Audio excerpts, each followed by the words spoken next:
You must absolutely, without fail, only focus on what's still in front of you, the tools you have left to continue.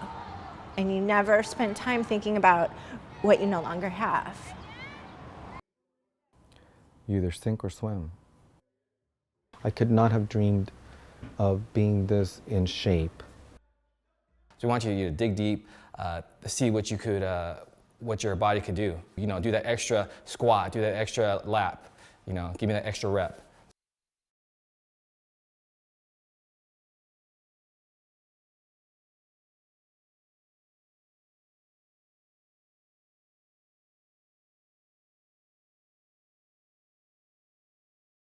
CrossFit's basically everything in my life. I live, breathe, sleep, dream it. Every day is just, I wake up and I come to this gym.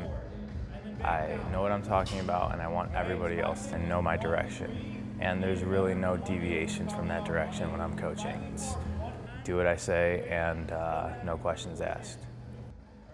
At Mean Streets, there's pretty much a no tolerance rule. I want people who are in here dedicated to fitness. I want them to have fitness as one of their main priorities in their life.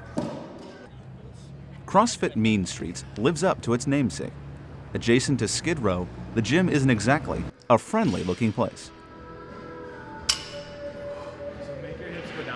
CrossFit's basically taking someone's body and evolving it constantly.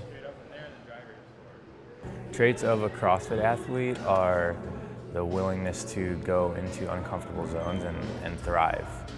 So whether that's physical, mental, at work or in the gym, they're very comfortable with the uncomfortable. Tony Duenas' life revolves around making the uncomfortable comfortable. The 45-year-old LA native comes to Mean Streets 5 times per week, sometimes twice a day. He runs, does pull-ups, lifts weights, and is legally blind. LA, Beverly Center. Woke up early, it was a Saturday, and half of my eye was gone on my right eye. Half of my vision was gone, and within 2 weeks, I lost all my sight. I was extremely overweight. I was basically obese. And then losing my sight only makes it easier to stay home. And my blood pressure was, like I said, 200 over 100. I was just not healthy. For Duenas, working out in a typical gym poses challenges. Exercise equipment and tight spaces are not ideal for someone who can't see. Duenas found his place in the open gymnasium of CrossFit. I went in without my cane because I remember when I went to a lot of the boxing gyms that had told me no, the first thing they see is you coming in with a cane, so that already puts just like a barrier. I said, that I want to look at the place, I was interested, and he said, oh yeah, look around. Since I had come from the outside, I couldn't see almost anything, so then I said, well, actually, I'm visually impaired, I can't see, I'm not totally blind. He was like, cool, we'd love to work with you. One of my coaches texted me, and it was just a very simple text that said, hey, there's a blind guy in the fundamentals class. I got super excited. I responded, you better do a good job and keep him in the gym. I want him there. I want to coach him. After that, I went to the other places, and I did exactly the same thing. I went in without my cane, and they were like, do you want to try this? And I said, well, I can't see. And they were like, oh no, all aches and pains. And one told me, you have to carry weights, and if something happened. So yeah, the next day I went to CrossFit and I loved it. I already felt at home. You have 10 seconds to get outside, and then we're sprinting 400 meters as fast as you can. As fast as you can. Most people that walk in here are scared. You know, Tony's not scared. I was excited to see what he could do. We started having people run in front of him, and he's able to see this, you know, that blurred color, I believe, right in front of him. So he's able to follow them around the block that way. You know, right away I was like, what a jerk. You know, he knows I can't see. This is gonna end bad, and he's like, you can't do it? I put on my sunglasses. I'm running after Nelson. We did the whole around the block. After I came in, he's like, how was it? And I said, you know, it was amazing. Dueñas has been training at Mean Streets for 4 months, but while other athletes are able to get satisfaction from seeing results, Dueñas has never seen his new body. I was over 200 pounds. Right now I'm at a little bit over 160. And I'm like, it sucks that I'm in the best shape of my life. And,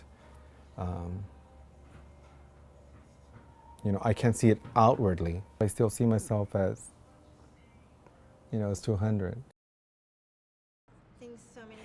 When I first came back after my accident, I couldn't use my arm. It like hung from my side for like 2 years. It's just so frustrating.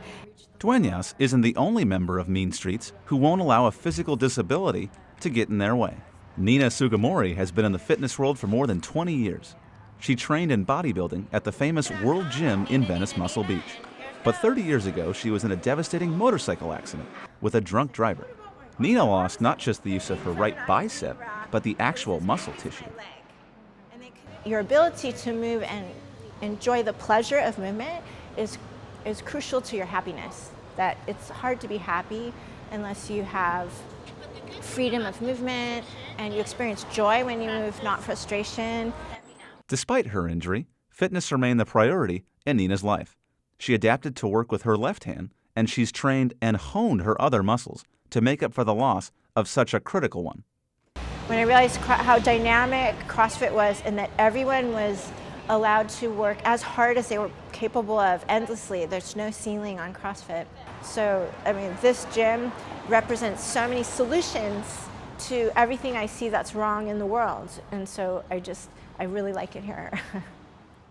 You know, Nina doesn't really talk about her injury. On a day-to-day level, she doesn't talk about it with any of the clients. But I think the fact that she stayed in the gym business is a testament of her willpower. At Mean Streets, trainers and athletes aren't just focusing on themselves. They're taking the CrossFit culture outside the walls of their gym. Ready? 3, 2, 1, go to 2! The Mean Streets team takes CrossFit to South LA every week, where they use relays and fitness games to teach dedication and discipline. One of the main issues that's facing kids today is like child obesity. So we decided we needed some type of program that would actually help in the decline of kids of eating, getting a little overweight. So we try to have like a program which would make them more active and more physical. It's the most energy-sucking part of my week. My main job is to make it fun for them and then try and be sneaky about getting in stuff that's good for them. They're learning, they're developing, they're getting stronger, they're happier. If I coach them for that hour, that class, then that's going to be added on to everything else that they're getting or not getting in their life. I grew up and my mother has struggled with diet and exercise all my life. So that's a really early indoctrination of fat is something you should get rid of, that's not desirable. My big picture hope is that they remember having fun and that they permanently associate exercise with freedom and recess and play and joyfulness. While only an hour a week, parents of PAL kids are seeing the difference that CrossFit makes in their children's physical and mental well-being. Para mí es muy importante porque ella aprende a ser responsable. En mi casa, por ejemplo, ella no va a hacer las cosas que viene a hacer acá. Acá ella entiende las direcciones que dan los instructores, ella obedece a las órdenes, todo eso es lo que a ella le ha ayudado. They already know that these people are here to help them out, and the kids come to this police station knowing that, I want to learn new things. And when Ronnie teaches them new things, they're just all for it. 1, 2, 3!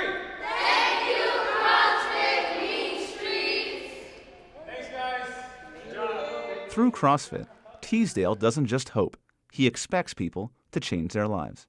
There's so many people that change their lives that it's not shocking to me anymore. I'm happy for them and I'm glad, but all I can think about is that there's still more to come for that person.